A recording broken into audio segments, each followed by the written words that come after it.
All right, what's up, everyone? Welcome to another episode of Rollin with Hayes. I'm your host of the show, Hayes, aka Yo Shifty. And as always, just make sure to like, subscribe, and listen to our other episodes on the podcast. We have a lot of different things we're going to be talking about just over the time. And yeah, just kind of getting into everything. This one's going to be focused on a lot of the NCAA tournament. So last night, we did end up seeing big games in women's basketball to get to the Final Four. The stage is set. It is going to be UConn against Iowa, and then NC State against South Carolina. That's big on that side. On the men's side, we have Purdue against NC State, and then we have UConn against Alabama. The first thing that pops out is you have UConn and NC State, so two of the teams, which is big, men's and women's. But I want to dive into last night. Caitlin Clark is nice. I've seen Caitlin Clark in person when she came to UMD, which was a big thing, but just kind of seeing Caitlin Clark and all that she can do, it's sensational. I also just have been able to talk to some people. There has to be something going on in that LSU locker room. It just seems as if a lot of things are going on. Angel Reese and Haley Van Lith have 48 hours to say if they are entering the draft or not. I think Haley needs to stay another year.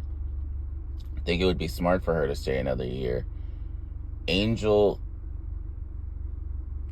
personally wise, with who knows what's going on in that locker room, I would say she should go. But if we're talking straight money, she should stay. She's going to always make more money in college than she will in the pros at this point right now. Other part just what that is, just looking at how the game flow is, if Angel Reese leaves, Flau'jae Johnson's going to be able to shine more. I don't think Flau'jae will be able to do fully everything she wants to do if Angel's still there. Yes, Angel gets the boards, and she had 17 points, but the game is not the same. And that's something a lot of people should pay attention to and look out for, because you can see that just with playing-wise. Flau'jae plays with a different level of energy and fight. And that's something I want to see out of Angel, but just haven't seen necessarily out of her at this point yet. Iowa did great. Kate Martin, shout out to her. A lot of times that second player on Iowa doesn't get credit or love, but Kate Martin did do well in that game. And then just segueing into the night game, UConn against USC, that was a game. Both of them seemed like games for the first three quarters, more so two quarters, until halftime. And then that third quarter, some of the stars broke out. If we look at the USC game in particular, Paige Beckers and Juju, they were going back at it, like back and forth. You could definitely tell Juju was not backing down in this moment. Her shooting percentage was not great, and that's something I can just say. You can look at the numbers and see that it wasn't great. She had 29 points, yes, but some of her shots, she ended up missing. Clearly, that's what happens when it's a missed field goal. But on top of that, there were some times where the refs let them play, and you could tell. But for this to be a freshman, she's going to learn a lot, and she's going to be really good. As long as she gets the coaching she needs, not necessarily saying she needs it, but saying that for her game to go to the next level, it needs it. Coaching and putting her in the right positions will be big. That's raw talent as a freshman, and she took them to the Elite Eight. So just kind of imagine what's going to happen next. Paige is different. Paige Beckers, they always talked about being that top-tier person when she came out. One of the most highly sought-after recruits went to UConn. UConn started to become I don't like to say it, but a dying breed, because back in the day, UConn was the place where you win. UConn was winning year after year. It was UConn in women's basketball and Alabama in college football. And then the tide started to change, no pun intended. And you started to see other schools get players picked up. Now, on the other side, the underdog is clearly NC State. It doesn't have all those notable players like these other schools and programs do, but they have a team. And then you look at South Carolina. South Carolina's just been balling. They had them ladies over there playing serious. Dawn Staley got it together for that program, which you love to end up seeing. And then just say going to the other side and looking at the men now, you have Purdue against NC State. DJ Burns is going to have to come to play. Zach Edey will for sure show up. And Burns doesn't get a lot of rebounds. So that's something that Burns is definitely going to have to do. You're going to need to see Burns get at least 8 to 10 rebounds for them to even have a shot in the world. Burns cannot get in foul trouble either. You don't know how the refs are going to end up calling this game. And that's another important part that we need to make sure to focus in on. Because if they're calling fouls, Burns can get in foul trouble early. On the other side of Purdue, some of the other players are going to need to step up. Because Zach Edey's going to come to play.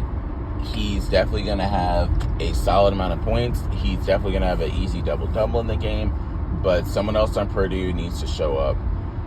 Looking at it for NC State side, Horn's going to need to show up too. They both need to show up in this game for them to ever have a chance.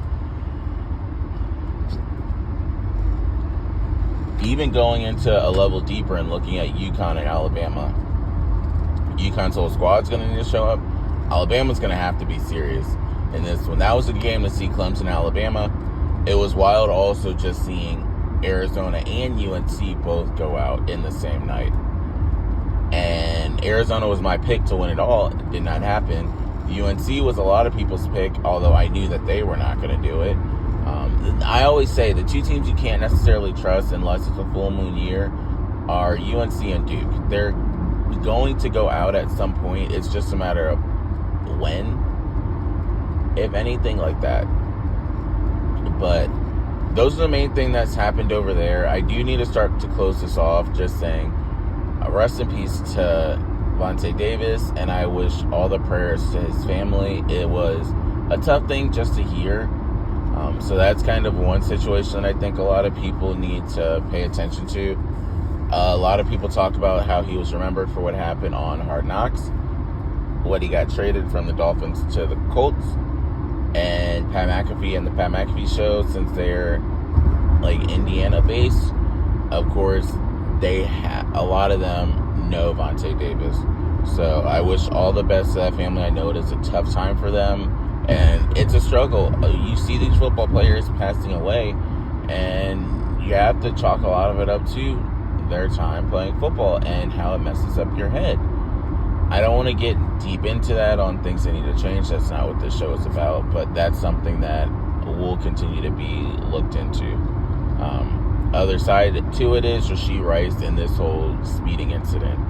Rashee Rice they're not saying he was the driver in the car, but he was in the vehicle, the Corvette, and the car was registered to him, whether it was bought or leased, but it was his vehicle that was involved in the 6-car accident, and then both the people in the Lamborghini and the Corvette fled the scene. So they just left their cars and walked away, which you can't have that.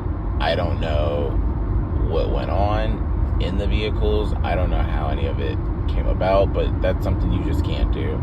And I know the Chiefs are going to have to deal with it. You have to think it's regular individuals being involved in a car accident with the star.